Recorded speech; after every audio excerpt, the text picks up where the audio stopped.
Hi everyone, Paul Morbid here, Morbid Team Entertainment and Bolex Repair Philippines. In this video we're going to go to a Fujica Single-8 Z800 and go through the functions of the camera. Okay?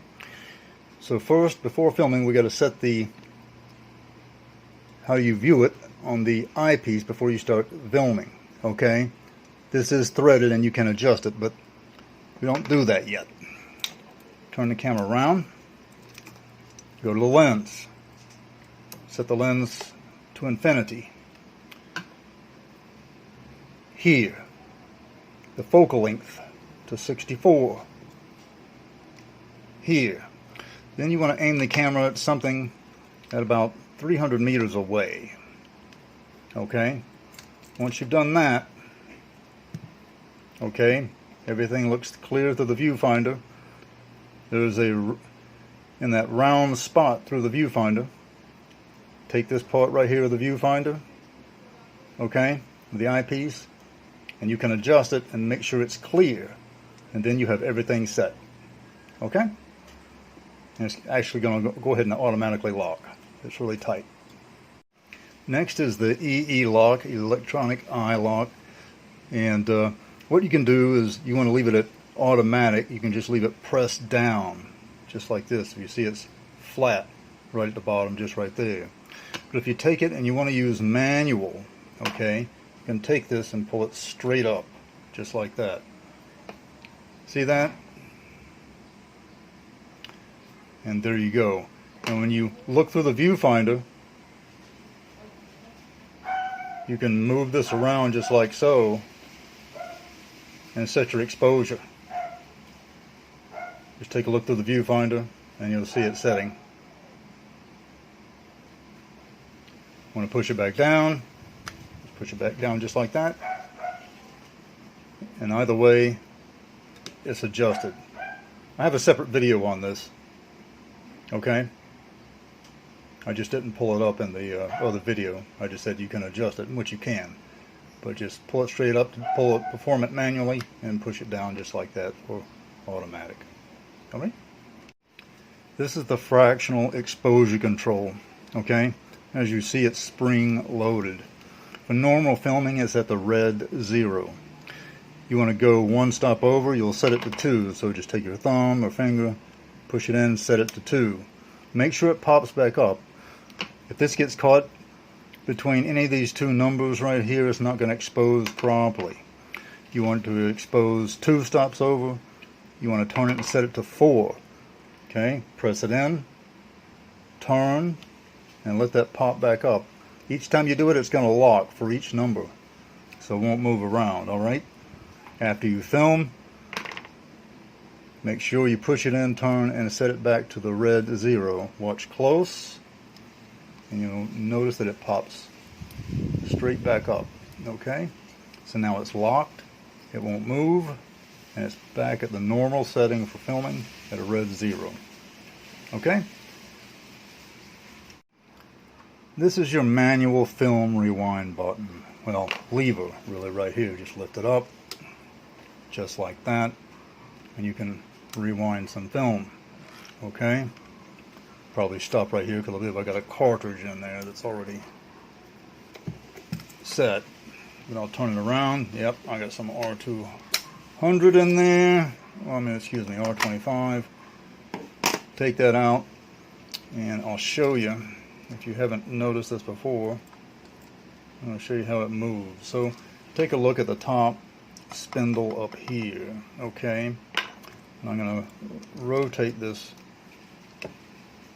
lever at the back, and there you go. You can see it moving, and it's turning the film backwards. So if you want to do some transitions, superimpose early special effect, then this will allow you to perform that. Alright? And that's how that operates. This is your battery check. I do have a separate video for this, just for that, essentially. And most people want to know just how that operates, and that's it, and not have to go through the whole operations of the camera. But when you have your batteries in there, fresh batteries, new batteries, you press this red button right here, and it will show up on the green, just like that. Okay, if you have old batteries, it's going to go way beyond to the bottom down here. Okay. If you're wondering what this RC is at the top of here, that is remote control.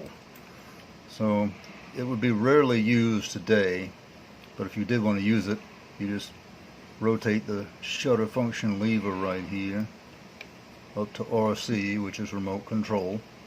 Okay, and this is if you want to use, it would have a long wire remote control with it, with a control panel on it.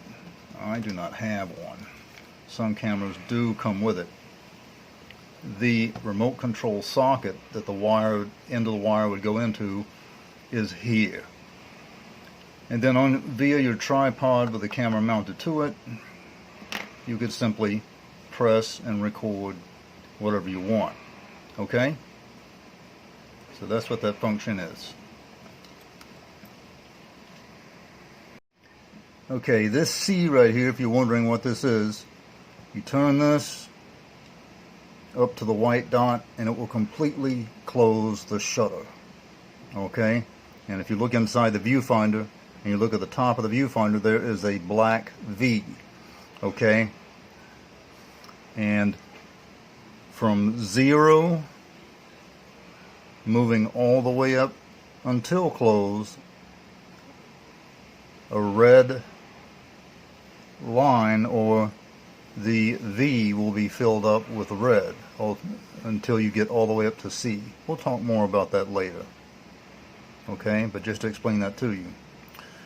Turn this back. Okay. And we can set this to 0 with normal filming right here at the red 0 and the white dot. Okay. And we can set it to 1. The 1 is for single frame. So if you listen close, I'll click it.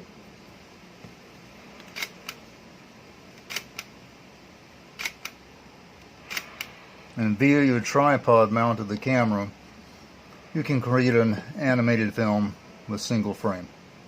Okay? Here the L means lock. So if you have any one of these functions set and you don't want this to move around, and you can touch this with your hand, just take this and slide it over, just like that. Okay? And that way it's locked. Push it back and it'll move again. Alright?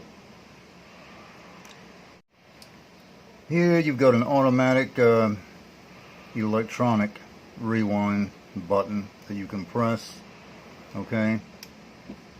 And but this is the manual. I use this one quite a bit here. So those are the differences. Okay?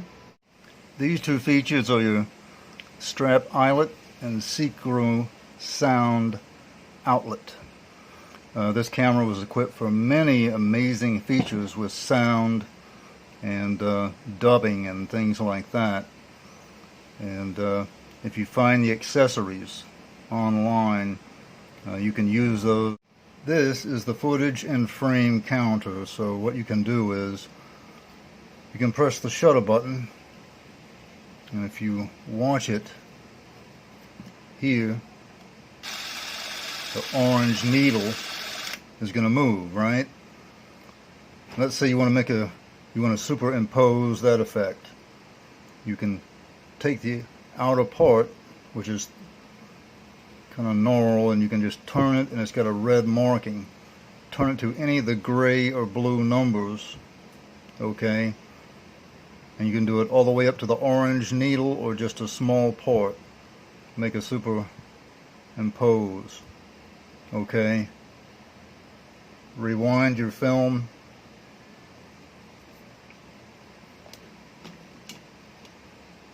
With the film rewind button. Then go back here. Film again. okay, to create your effect. And this is your synchro cupola right here. You can simply unscrew this. Okay, just like that. And if you watch this, when you press the shutter, the motor's going to move. Okay. And that's that. I believe there's the attachment that goes on here. Most people crack this, or cracked it in the past. I just recently replaced mine. If you did check out my video previously. Okay. This piece here is plastic, unfortunately, and it breaks easy. If it can be, when you have a crack one 3D printed, do it. I don't know if that's possible. I have heard that these grooves in certain parts, 3D printer cannot print them. I'm not really sure of that. I'm not a 3D printer, so I don't have that knowledge. Alright. This also, I believe, has a lever where you can wind the film as well. Okay, as many of you probably know, this is the frames per second control. Right now I'm at the normal speed, which is for just sitting, light walking, 18 frames per second. And turn it again, 24 frames per second for faster moving objects. And for slow motion, at SM, that's at 36 frames per second. Alright? Okay, here for the zoom motor control, alright, it's not going to work.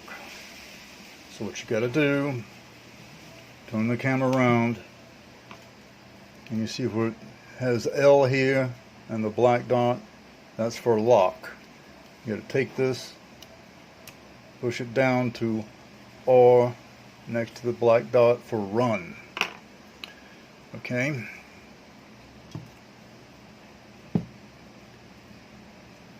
Now we're going to hold this out here, and you can see it focus and operate up here.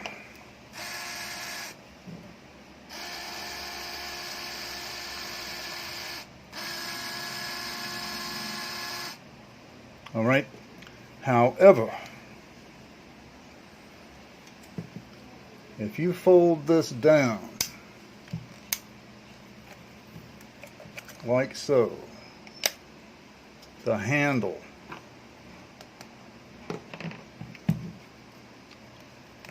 and then try to operate this focusing control, it will not work. So this handle must be extended like so in order for the motor focusing control to work. Alright, and you got to get that out of lock. There we go. So again,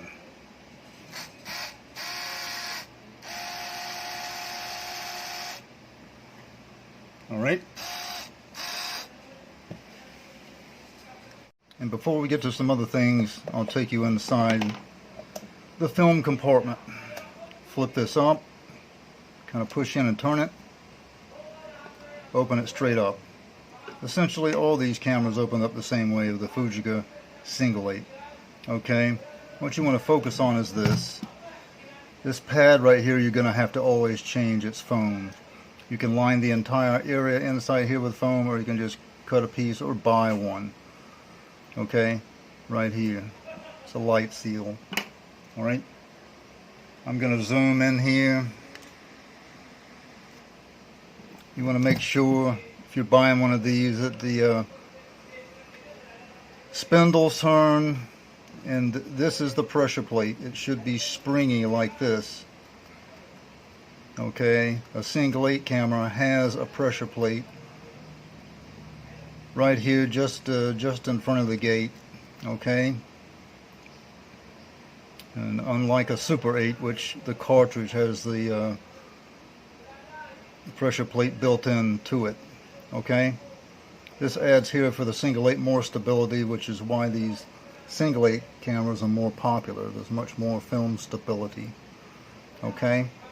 Make sure, my point is, this area is rust free. Okay?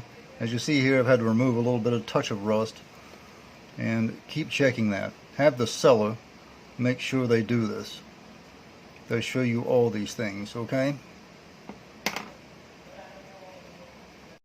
Okay, so getting back to what I was talking about earlier with the viewfinder, the focusing spot and center line, you want to go from this to this.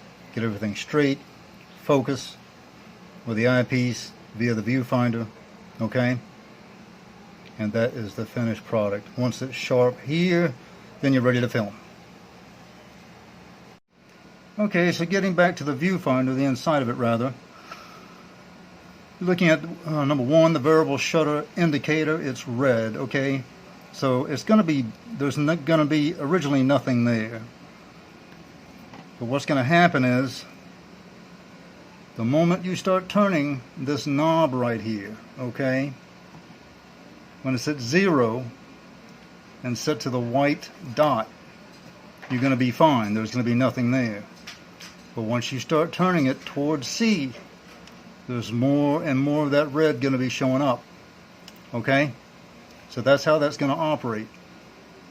You turn it back and the red goes away. So that's what's going to be going on with that. Okay? So then you got the split image focusing spot, which we talked about earlier. Getting everything lined up, set, so you can film and everything's clear. Aperture indicator bar, that's right down here in red, right by the aperture numbers, of course, and the underexposure warning mark, which is way over here. Okay, just after what, a little bit after 5, you've got 5.6, 11 and 16. These are always good to use, of course, with manual and that type of deal. Okay, so that's that. A lot of helpful information there.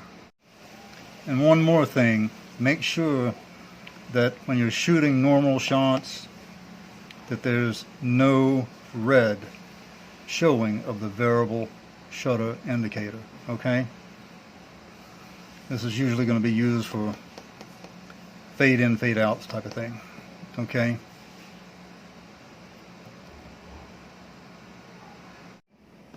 one thing to show you is on a tip here, if you're a film student or if you're just getting started in Single-8, all right, is the loading procedure for the cartridge. You simply take it with the Fujicas, okay, and just drop it right in up top right here, just like that. You can give it a couple of taps to make sure it's secure, but it generally always is. Okay, if you look down here, you want to make sure that the film is going between the pressure plate and the gate. Okay, just make sure, and this ensures it's loaded properly. Okay, if it's looped around anywhere else or anything, it's not loaded properly. This is the way you want it. The film goes in between the pressure plate and the film gate. Okay?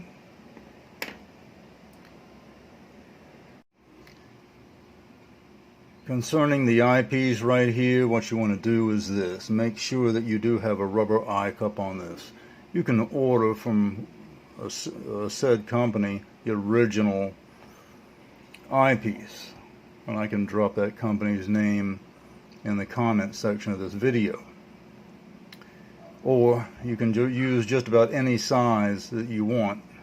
It's a little bit larger on the inside, and what you do with that, if it doesn't even fit, is you can take one of the a small hair tie, you know, and just wrap around here is what you can do, and then put the eye cup on top of that. Reason is you want to make sure you have an eye cup on the camera is that when you're during filming, you can have light coming through here, and the reflection of your eyeball can end up on the film. As crazy as it sounds, it does happen. Now, if you're recording, Paul, if you're filming experimental horror or experimental films in any way, and that ends up on your film, that very well may be to your liking. But most people are not going to want that. Alright? So that's just a good tip there. Alright, so there you have it. Those are some of the basic and a little bit of the, advanced functions of the Fujica Z800. Okay? You can get a manual and order some of those or buy one online, and it's probably good to do that. It's going to provide you with the same information as well as shutter angles, that type of a thing. Okay? Do contact me at the social media outlets provided on the screen, and remember, as always, do subscribe. Alright? Until next time, see ya!